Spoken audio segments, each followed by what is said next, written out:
साथियों नमस्कार, मैं संदीप द्विवेदी और इस YouTube चैनल में मैं आपका स्वागत कर रहा हूं और अपनी बातें मैं कुछ रखना चाहता हूं। सर्वप्रथम तो ये कहना चाहूँगा कि मैं काफ़ी नेता मंत्रियों से लगातार मुलाकात कर रहा हूं, जिनको मंत्रालय शायद मिल सकता है अभी, और कुछ और साथी हैं जो राजनीति में सोर्स हैं, जिनके माध्यम से मैं वार्ता लगातार कर रहा हूँ। और एक चीज़ जान के मुझे खुशी हुई कि इस बार कर्मचारियों के लिए, अनियमित कर्मचारियों के लिए, विशेषकर जो उनके घटक हैं, उनके लिए खुशखबरी है इस बार कि काफी सरकार के बीच में, भले सार्वजनिक मंच पे तो कोई अभी तक नहीं बोला, मेरे समझ से नहीं लगता कोई बोला हो कि कर्मचारी लोगों के लिए धन्यवाद कि आप लोगों ने जितवा दिया, आप लोगों को श्रेय है। सभी अपने अपने पार्टी को भी दे रहे हैं, या किसानों को दे रहे हैं, अन्य को दे रहे हैं, लेकिन किसान के जो बच्चे हैं उनको भी श्रेय देना जरूरी है। जो छोटे छोटे कर्मचारी हैं, राजनीतिक पार्टी को इस चीज को लेना चाहिए। मेरा ऐसा मत है, देखिए, कि राजनीतिक पार्टी को जब कोई आपके लिए कुछ कर रहा है, खुल के आ रहा है सामने और बदलाव ला रहा है, जो कर्मचारियों के लिए, छोटे कर्मचारियों के लिए धन्यवाद उनको देना चाहिए। लेकिन मैं अभी कुछ मेरे पास सोर्स मिले तो एक चीज मेरे को जानकर खुशी हुई कि इस बार सरकार के बीच में इस चीज का अंदर खाने में तो जरूर चर्चा है। कर्मचारियों ने हमको मदद किया है और उनके लिए कुछ करना है। इसमें मैं कुछ दिन पहले ही चुनाव पूर्व ओपी चौधरी जी से भी बात हुआ, लगातार उनसे संपर्क हो रही है। उनके माध्यम से उस टाइम भी था कि हाँ यार, इस बार अगर सरकार बनती है तो कर्मचारियों के लिए कुछ तो हमको करना पड़ेगा, और करेगी सरकार इस बार। अभी गाए बगाए बहुत सारे नेता मंत्री के साथ में जो मंत्रालय शपथ लिए हैं, कुछ विधायक हैं जो मेरे बहुत करीबी में से हैं, मैं उनसे लगातार संपर्क में हूं, क्योंकि हम लोगों ने भी बहुत सारे जगह में खुला समर्थन दिया था। क्योंकि कार्य में हमारे प्रेरक तो है नहीं, तो हम लोग खुला समर्थन के साथ ही खुला विरोध तो ज्यादा करते हैं, क्योंकि विरोध करके हरा तो सकते हैं, किसी को जिता सकें या ना सकें।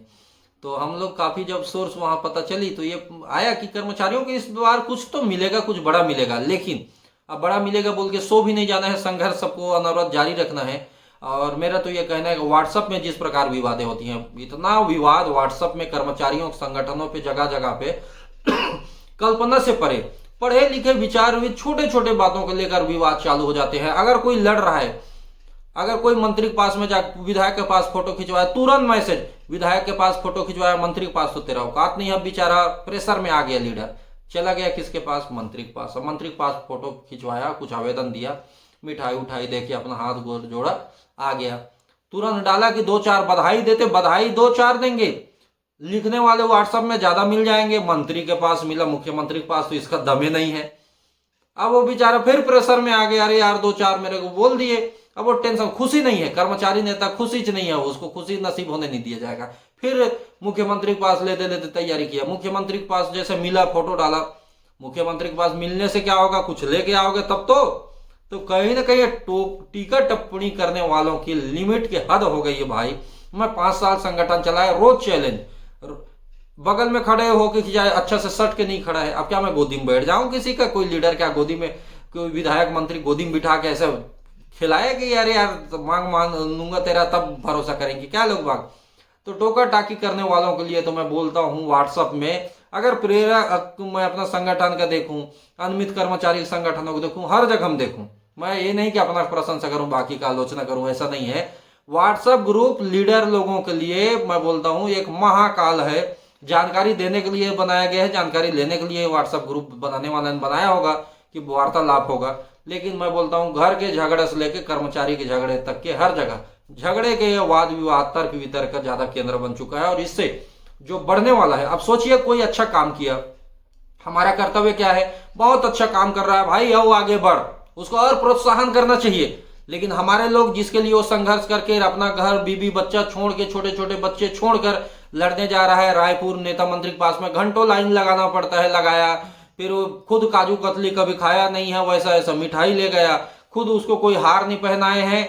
किसी के बाप माँ अगर खत्म हो गए, कोई पूर्वज खत्म हो गया है, तो उसके फूल माने फोटो पे कभी बेचारा फूल नहीं चढ़ाया रहता। हकीकत है, किसी को बुरा मत लगे, उसके पूर्वज अगर स्वर्गवास हो गए हैं तो वहां पे वो फूल जिंदगी में चढ़ाया हो मत चढ़ाया, लेकिन नेता के पास फूल चढ़ाने वो जरूर जाता है। बेचारा बकायदा गुलदस्ता लेगा, हाथ जोड़ के खड़ा है, जैसे भगवान कोई होते हैं आराध्य देव टाइप के, और उनसे विनती कर रहा है कि मेरे लोगों का भैया भगोला कर दो, कुछ हो जाए इनका। अब आधा अंदर से डर है या अंदर से मन में कि भैया कुछ भला नहीं हो गया तो पता नहीं कौन क्या कर देगा। अब नेताजी हाँ हाँ कर दिया, आ गया, फोटो डाला, तुरंत आलोचना उसका चालू। अब सोचिए उसकी मानसिकता किस प्रकार विकृत होती होगी, कितना उसको बुरा लगता होगा। स्वयं कल्पना कीजिए अगर आप गए होते, या जो बुराई करने वाले हैं वो गए होते, और आप देर सवेर अगर उतना मेहनत की होते, तुरंत बुराई चालू हो जाता, तो कितना बुरा लगता। तो सोचिए, हर सब मनुष्य यहाँ पे सबकी क्षमता बराबर है। मैं तो ये बोलता हूँ अपने संगठन में कि प्रत्येक व्यक्ति प्रदेश अध्यक्ष के बराबर है, सब सम्मानीय है, लगभग सबका वेतन वैसे ही रहता है, सबका दर्द वैसे ही रहता है। तो कहीं ना कहीं एक दूसरे को संवेदनक समझना चाहिए, जो अच्छे लीडर है उनका समर्थन करना चाहिए। अब बुराइयों की कोई कमी नहीं है, बहुत सारे तो ऐसे भी मैं लीडर देखा हूँ जो बड़े बड़े पोस्ट में है, अब घर में बैठे उनका 5 साल बीत गया, वो देखते रहते हैं ये सरकार देगा, इस सत्र में देगा, ये शीतकालीन सत्र आएगा, ये सत्र आएगा, और सत्र आता है जाता है, क्या होगा सत्र आने से, सचिव तो वही बैठा है। फ्री में दे देना होता तो दे देता मानवीय के आधार पे। इतना सा बजट होता है राज्य का, मांगने वाले इतना होते हैं, फंड थोड़ा थोड़ा थोड़ा बहुत जगह बढ़ता है। ऐसा नहीं है कि मात्र कर्मचारी या बेरोजगार या कुछ ऐसे हम मांगने में, इसके लिए संघर्ष तो थोड़ा करना पड़ेगा। उस संघर्ष का मतलब ये नहीं कि रायपुर में डंडा लेके जाना है, मारपीट करना है, नेता मंत्री को जाओ गरिया दो। शुरुआती चरण तो 3-4 साल भूल के भी किसी नेता मंत्री को गाली मत दो, क्योंकि आपके घर में आपको गाली दे के अबे एक गिलास पानी ला बोल देगा तो कोई नहीं दोगे। अब नेता मंत्री को तुम गरिया रहे होगे, तेरे को बर्बाद कर देंगे, तेरे को हरा देंगे, जिंदगी में दोबारा नहीं बनेगा, उसके पास ज्ञापन लेके जा रहे होगे, दे दो। देखिए शुरुआती कुछ साल तो विरोध किया ही नहीं जा सकता, क्योंकि आपकी किस्मत पे पड़ा है 5 साल। हो 5 साल उसका कुछ नहीं होना है, आप सस्पेंड हो जाओगे उसका कुछ नहीं होना है। सस्पेंड भी हो गया, कुछ हो भी गया ना, कर्म कांड भी कर दिया। यहाँ बड़े बड़े कर्म कांडी लोग देखते हो 5 साल बीतते उसके बाद जिंदगी भर पेंशन लेते हैं, कुछ तो जेल में रह के मंत्रालय पूरा चला देते हैं। ये इंडिया है, ये भारत है, यहाँ कुछ नहीं हो सकता है। यहाँ तो देश का नाम के लिए यहाँ लड़ाई चलता है, बाकी के लिए तो बेरोजगारी दुनियादारी के लिए तो आवाज रखने वाला कोई नहीं है। यहाँ भी हम लोग बहुत उच्च स्तर तक हमको ले जाते हैं। अभी देखते हो आप टीवी न्यूज वगैरह में कभी बेरोजगारी की बात वगैरह कम चलती है। आपको पाकिस्तान से कौन आई और यहाँ की पाकिस्तान कैसे उड़ गई, इसका न्यूज हम लोग ज्यादा सुनते हैं। तो आदमी को लगता है बेरोजगारी कोई मुद्दा नहीं है, सबको एक चीज लगता है। मैं टीवी देखता हूँ तो एक चीज आभास होता है, मैं आप लोगों के साथ रखना चाहूंगा, शेयर करूंगा। जब टीवी देखता हूं तो मेरे को क्या लगता है कि यार सब दुख तो मेरे को ही, बाकी किसी को नहीं है। क्यों? क्योंकि ऐसा वो दिखाया जाता है प्रायोजित करके, लगता है अरे मेरा ही किस्मत खराब है, बाकी सबका सुनहरा है, बाकी पाकिस्तान से ला रहे हैं। अपने को तो घर के पड़ोसी में कोई नहीं मिल रहे हैं, पाकिस्तान के वहां जा रही है, तो बाकी को लगती है अरे यार पाकिस्तान की तो भारत की पाकिस्तान जा रही है, और हम तो यहाँ से गांव से बाहर नहीं जा पा रहे हैं। तो सबका दर्द कुछ ना कुछ होता है। तो इस प्रकार से प्रोपेगेंडा फैला दिया जाता है, दिमाग एकदम जीरो हो जाता है। हमको लगता है कि जो मिल रहा है हमको बहुत ज्यादा मिल रहा है। कभी कभी तो ऐसा स्वाभिमानी बना दिया जाता है, देश के सरकार और बड़े बड़े जो ब्यूरोक्रेट है ऐसे बना देते हैं, ऐसा लगता है सब कुछ दान कर दें, हमारे पास ही ज्यादा है। और जो बड़े बड़े बिजनेसमैन है अरबों खरबों रुपए, कभी महाभारत पुराण किसी गरीब को भीख देते कभी नहीं दिखते भैया, न कहीं चंदा न धंधा, कोई मतलब नहीं, अपना मात्र बिजनेस वही करते हैं। चंदे वाला उनके पास ऑप्शन नहीं। हमको तो लगता है कि कोई अकाल पड़ गया कहीं पे, दान करो दान करो, पहले हम लोग मेरा कर दो भैया, मेरा नाम जाना चाहिए, मेरा नाम छापे तो कहीं लिखे तो हम पहले अपने आप को, अब जबकि दान लेने लायक हम लोग स्वयं रहते हैं। तो इस कंडीशन में दिमाग के साथ में लोगों के खेली जा रही है। यहाँ पे भारत में ऐसे विचित्र विचित्र लोग हैं। यहाँ पे अगर प्रवचन बाबाओं के चक्कर में आ जाओगे तो जो खुद प्रवचन देने वाले हैं खुद प्रताड़ित होते हैं, वो भी ऐसे ज्ञान देते हैं लगता है कि दुनिया पूरा बस मेरा है, अब दुनिया में किसी चीज का कमी नहीं है। जब तक आप टीवी देखते रहो लगता है कि बस स्वर्ग यही है, और जब से टीवी लाइट गोल हो गई समझ में आता है कि अरे यार बगल में मच्छर भी काटने वाले हैं जो खून पी के अभी भाग जाएंगे घंटों, यहाँ पे कितना लॉस हो गया टाइम का, कोई भरोसा नहीं। तो मैं बस यही कहना चाहता हूँ कि आप बनी बनाई बातों में मत रहिए, संघर्ष करना है। संघर्ष का मतलब ये नहीं है कि जाके लाठी चला दो। आप संगठन में, मैं बोलता हूं लीडर के ऊपर भरोसा करो, अच्छे लीडरों को प्रोत्साहित कर दो, आप उनको लड़ाई में आप साथ दे दो, जिसको साथ दे रहा हूं बोलो उसको अच्छे से दो, जिसको नहीं देना है मत दो। दोनों तरफ नौका में सवारी मत करो, क्योंकि उससे सामने वाला भी भ्रमित होता है। मैं बहुत लीडरों को देखा हूं, वो सरकार से कम घबराता है, अपने लोगों से ज्यादा डरता है। सरकार उसको धोखा देगा या नहीं उसका कोई उसको वो नहीं रहता, आभास नहीं रहता, लेकिन अपने लोग गद्दार निकलेंगे, लीडर को पहले पता रहता है कौन सा जिला छोड़ देगा, कौन सा ब्लॉक छोड़ देगा, कौन सा संगठन छोड़ देगा। तो थोड़ा हौसला बढ़ाइए, थोड़ा प्रोत्साहित कीजिए, जो अच्छा लड़ रहा है उसको और प्रेरित कीजिए, लड़ भैया तू ही भगवान है। उसका पैसा जा रहा है, उसका टाइम जा रहा है, उसके बीवी बच्चे छोड़ के और रायपुर में दौड़ रहा है, उसको गाली देने से क्या मिलेगा, आपका ज्ञापन लेके जा रहा है, उसको तो और हाथ जोड़ के बोलना चाहिए, भले गलत हो भैया बहुत अच्छा और लड़ो, हम तुम्हारे साथ हैं। लेकिन ऐसा नहीं है। यहाँ पे अगर मंत्री के बगल में फोटो खिंचवा लिया तुरंत, अरे यार तू तो मंत्री के बगल में खड़ा है, तेरे गोदी में नहीं बिठाया है अपने, अब वो बेचारा गोदी में बैठने का प्रयास करेगा, कुछ बोलेंगे अरे यार तू मंत्री के पास गया है, मुख्यमंत्री के पास में जाता तो अच्छा लगता, मुख्यमंत्री के पास गया फोटो खिंचवाया, अरे दूरी है वो गुलदस्ता लेकर कोई भी खिंचवा सकता है। तो गुलदस्ता बेचारा गया बगल में, कभी मौका मिला घुस गया, एक ब्लैक कमांडो अंडो से खा तो मुक्की खा के बगल खड़ा हुआ खिंचवा लिया। अरे मिलने से क्या होगा, तो कुछ दिया ही नहीं। तो सवाल देखिए करने वालों के पास में बहुत सारे होते हैं। व्हाट्सअप तो मैं बोलता हूँ कर्मचारी संगठन या जो भी संगठन है, बेरोजगारों का हो, छटनी वालों का, जो भी हो, नष्ट कर दिया है बुद्धि सब लोगों का, विवादों का गढ़ हो चुका है। तो इन सब चीजों को पहले उबारना होगा, प्रत्येक संगठन को पहले स्वयं में सुधार करना होगा। शायद कुछ लोगों को बात बुरी लगे तो बुरी लगेगा तो लगे, अब कुछ ऑप्शन तो है नहीं, जो सत्य है वो तो बोला जाएगा। देखिए हम तो हमेशा बोले, हम तो टीएस बाबा को भी चुनाव से पहले बोल दिए थे कि बाबा आपका चेहरा आएगा, जीतोगे, अब भूपेश आएगा तो हम विरोध करेंगे। तो कहीं ना कहीं देखिए ये गाहे बगाहे ये सब चीज चलती रहती है।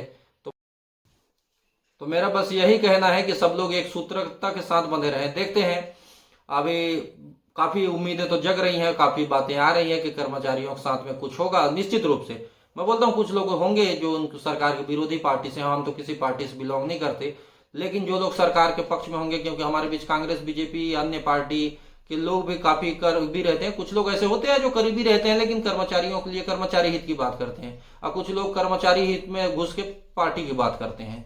तो पार्टीवादी भी कमजोर नहीं है, वो भी अपना गेम अच्छी तरह से खेलते हैं, ताकि वो जाए मंत्री नेताओं के साथ सेल्फी फोटो खिंचवाना है, उनको भी अपना व्यवस्था है कि हम देखो हमारे फलाना पार्टी के सब लोग कर्मचारी समर्थक हैं, हम सबको हिला देंगे। और यहाँ ऐसा होता है खुद वार्ड मेंबर जीतने लायक भी नहीं बच पाते हैं ग्रुपों पे ऐसे लोग। तो देखिए तरह तरह के लोग होते हैं, कुछ ऐसे रहते हैं पार्टी के बहुत करीबी रहते हैं लेकिन कर्मचारियों के लिए हमेशा संघर्ष करते हैं, उनकी बातें ले जाके रखते हैं और इसलिए पार्टियों में प्रवेश करते हैं, इसलिए पार्टियों को साथ देते हैं ताकि कर्मचारियों को अच्छी मुकाम हासिल हो सके, उनकी बात यथा उचित स्थान पर रखी जा सके। तो मेरे सभी से यह है कि देखिए जब बुरा वक्त आता है तो देखते हो गठबंधन की सरकार बनाना हो तो कैसे एक दूसरे के साथ सब मिलकर बन जाते हैं। आप यहाँ देख लो इंडिया का अलायंस अभी चल रहा है, एनडीए का इनका अलग चल रहा है, तो सभी गठबंधन में ही चल रहे हैं कहीं ना कहीं एक दूसरे का सहयोग। तो ऐसे सभी संगठनों में एक दूसरे में सहयोग होना चाहिए, सहयोगात्मक भाव होना चाहिए और अच्छे रणनीति बने। और सरकार इस बार देने काफी उम्मीद लग रही है, जैसे मैं चर्चा परिचर्चा कर रहा हूँ तो बहुत सारे जगह मेरे को उम्मीद दिखाया गया। और इंडिविजुअली कर्मचारियों के लिए बात नहीं करता, जाके डायरेक्ट ये नहीं कि भैया मेरे को दे दो नौकरी, ऐसा देखो हाथ जोड़ने से काम नहीं चलता है। हम लोग तो जाते हैं तो ये बोलते हैं देना हो तो बताइए, और नहीं दे सकते हैं तो क्या मजबूरी है ये बताइए, कोई मदद चाहिए वो बताइए, फ्री में देंगे तो फ्री में काम दिलवा दीजिए। हम तो ऐसे 7 साल से बेरोजगारों के लिए मैं संघर्ष कर रहा हूँ, तो सरकार तुम्हें ऑफर भी दे देता हूँ, फ्री में काम लेना फ्री में लीजिए, 1 रुपये में लेना 1 रुपये में, पैसा नहीं है तो उधारी में ले लो। हम तो तरह तरह के जो आपके पास ऑप्शन है आप ले लो, काम दे दो बस।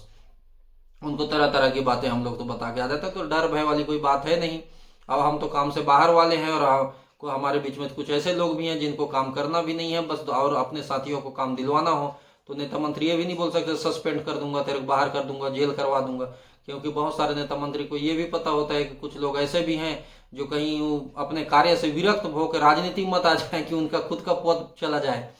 क्योंकि बहुत सारे कर्मचारी नेता ऐसे भी हैं जो अच्छा जमीनी पकड़ है और कभी उनका दिमाग खराब हुआ है, कार्य से बाहर हो गए और कभी राजनीति में आ गए, और जितना कर्मचारी में लड़ाई झगड़ा होते हैं उतना अगर पार्टी में हो जाए तो बड़े से बड़ा शीर्ष पद पाया जा सकता है। इतना तो कन्फर्म है, कोई भी कर्मचारी नेता अगर राजनीति में घुस गया जो कर्मचारियों के लिए वास्तविक मदद किया है, वास्तविक काम किया है और जो प्रताड़नाओं को अपने साथियों का झेला है, उसको बढ़ने से कोई नहीं रोक सकता है।